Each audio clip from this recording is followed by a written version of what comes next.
Your weakness only has power over you as long as you're hiding it. The moment you bring it out in the open, it loses its grip. Today we're talking about the foundation stone that most men skip because it's the hardest one to face. Most men I work with have two settings. They're either the greatest guy that ever lived or they're the worst. There is no middle ground.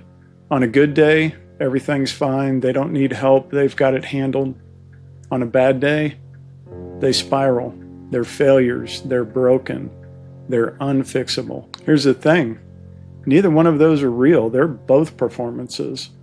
One performs strength, the other performs collapse, and neither one of them helps you when the storm hits. What's missing is the ability to look in the mirror and see the actual person standing there. Strengths and weaknesses, good days and bad days, not the highlight reel and not the disaster footage, the real version. That's self-awareness, and it leads to something even harder. Self-acceptance. Over the last 2 episodes, we talked about building your inner circle, those 3 to 5 men who really know you, and we talked about developing spiritual roots, a real experience with God, not just knowledge about Him. Here's why this one matters so much. Think of it as a 3-legged stool. Leg 1, you have men who accept you. Leg 2, you have a God who accepts you. Leg 3, you can look in the mirror and accept yourself. Take any one of those legs away and the stool falls over. A lot of men have the first 2 and skip the third. They've got their circle, they've got their faith, but they cannot sit with themselves. And that's the leg that keeps breaking under pressure. So how do you actually build self-awareness? It starts in the places you least want to look. Where are you having the most conflict? Where are relationships breaking down? That's where your blind spots are hiding, not in your wins, in your breakdowns. Here's what usually happens. Your wife says something, maybe it's about money, maybe it's about something you forgot to do. And instead of hearing what she actually said, you're hearing something underneath it. You hear, you're not good enough. You hear, you're incompetent. And you hear, you're failing. That's probably not what she said, but that's what landed. And the reason it landed that way is because you've got an unexamined weak spot that turned a normal conversation into a threat. Self-awareness is the practice of slowing down and asking, what just happened there? What did I actually respond to?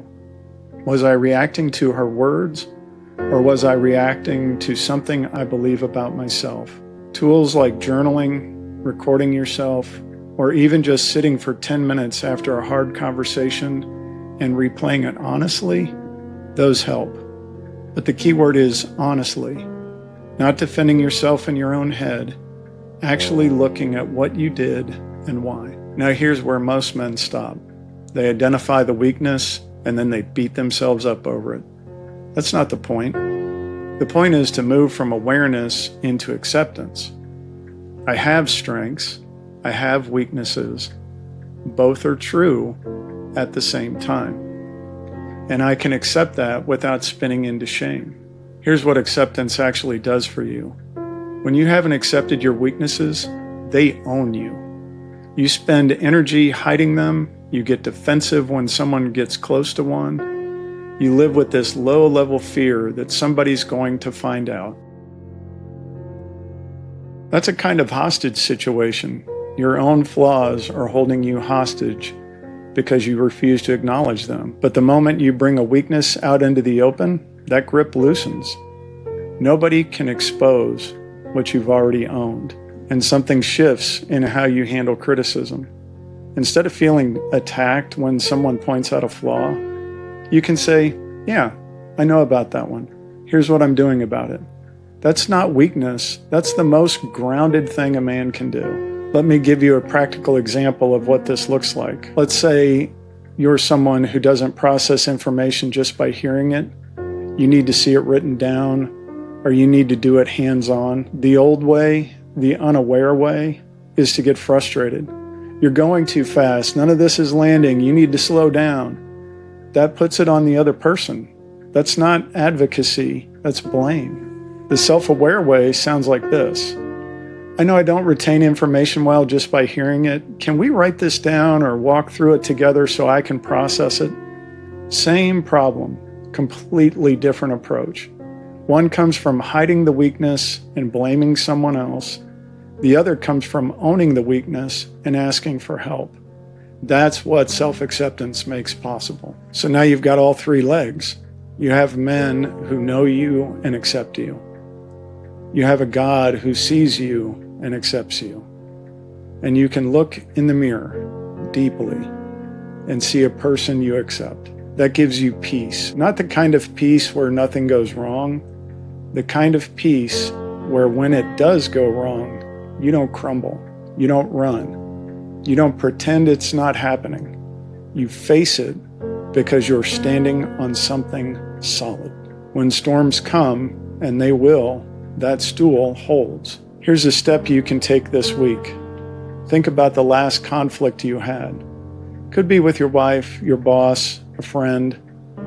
Don't replay what they did. Replay what you did. Ask yourself, what was I reacting to? Was it something they said, or was it something I believe about myself? Write it down. That's the start. Next time, we're talking about continuous learning. It's one of the stones that gives you tools to help you build, because once you know where your blind spots are, you need to keep filling them in. Go to stormreadymen.com and take the assessment. Find out where the cracks are before the next storm hits. And if you're married, there's support for your wife on the Couple Cure channel. Thanks, and I'll see you on the next one.